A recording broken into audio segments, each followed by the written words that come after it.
Imagine scrolling through a dating app, hoping to find a connection, only to encounter a predator lurking in the digital shadows. This chilling tale unveils the sinister deeds of Stephen Port, a seemingly ordinary chef whose dark desires led to a spree of horrifying crimes. From unsuspecting victims to a community gripped by fear, join us as we delve into the haunting story of the Grindr killer. Brace yourself for a journey into the depths of deception and tragedy, where the line between trust and treachery blurs with deadly consequences. Welcome to the bone-chilling world of Stephen Port. Before going deep into the story, just make sure to hit the like and subscribe button, and press the bell icon for more future updates. So, let's start. Stephen Port, dubbed the Grindr Killer, was a British chef whose heinous crimes shocked the nation. Operating between June 2014 and September 2015, Port meticulously planned and executed the murders of 4 innocent young men: Anthony Walgate, Gabriel Kovari, Daniel Whitworth, and Jack Taylor. His methodical approach to preying on victims involved prowling gay dating apps such as Grindr, where he would manipulate and entice his targets. Once he gained their trust, Port lured them to his flat in Barking, East London, under false pretenses. There, he subjected them to a nightmare of drugging, sexual assault, and ultimately, murder, leaving a trail of devastation and sorrow in his wake. Port's depraved method of operation was chillingly calculated. Utilizing the powerful sedative gamma-hydroxybutyrate, he would surreptitiously administer lethal doses to his unsuspecting victims, rendering them helpless and incapacitated. In their vulnerable state, he would then subject them to unspeakable acts of sexual assault, exploiting their unconscious or semi-conscious state for his own gratification. Following these horrifying assaults, Port callously disposed of their lifeless bodies, often choosing to dump them in or around a nearby churchyard, strategically located close to his own residence. To further obfuscate his heinous deeds, he would frequently plant additional drugs on the victims' persons, crafting a deceptive narrative of accidental overdoses and perpetuating a facade of innocence amidst the darkness of his crimes. In the initial aftermath of the deaths of the first 3 victims, a veil of non-suspicion cloaked the investigations conducted by the police. Each tragedy was viewed in isolation, with no apparent connections drawn between them. However, the tragic demise of the 4th victim, Jack Taylor, served as a chilling catalyst for investigators. Recognizing eerie similarities and shared circumstances among the cases, law enforcement finally pieced together a disturbing pattern.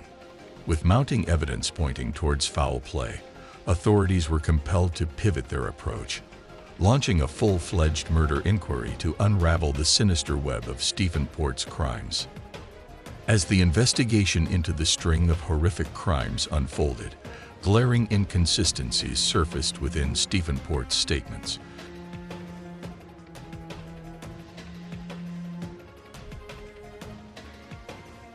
Casting a shadow of doubt upon his innocence. Moreover, meticulous forensic analysis painstakingly linked Port to the scenes of the heinous acts, providing damning evidence against him. In October 2015, the long arm of justice finally caught up with Port as he was apprehended by authorities.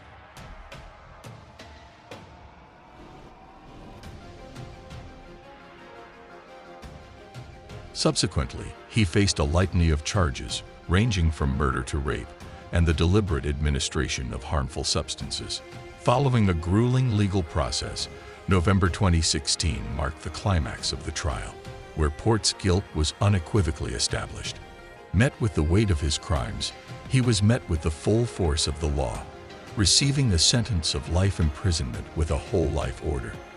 This verdict ensured that Port would never taste freedom again, condemned to spend the remainder of his days behind the unforgiving bars of incarceration. The case ignited a firestorm of controversy and widespread condemnation directed at the police force for their handling of the initial investigations. Many scrutinized the authorities' apparent oversight in recognizing the deaths as potentially linked, highlighting a critical failure to take prompt and decisive action. This lapse in judgment fueled public outrage, and deep-seated concerns regarding law enforcement's ability to safeguard vulnerable communities. Furthermore, the tragic saga shed light on the inherent risks associated with online dating platforms, underscoring the vulnerability of marginalized individuals to exploitation and violence. As the aftermath of Stephen Port's crimes unfolded, it sparked urgent calls for systemic reforms to address these glaring inadequacies in both policing protocols and societal safeguards. The moral of Stephen Port's story serves as a stark reminder of the importance of vigilance and accountability within society's institutions. It underscores the imperative for law enforcement agencies to recognize and respond promptly to patterns of criminal behavior, particularly when vulnerable communities are at risk. Additionally, Port's case underscores the need for greater awareness of the dangers posed by individuals who exploit online platforms for nefarious purposes, highlighting the necessity for enhanced safeguards and regulations to protect users. In conclusion, while Stephen Port's heinous crimes inflicted immeasurable pain and tragedy upon his victims and their loved ones, his story also serves as a catalyst for change. It compels us to reevaluate and fortify our systems of justice and protection, ensuring that no one falls through the cracks of negligence or indifference. Through reflection and reform, we can strive to create a safer, more compassionate society where every individual is valued, respected, and shielded from harm. This is it for today's video.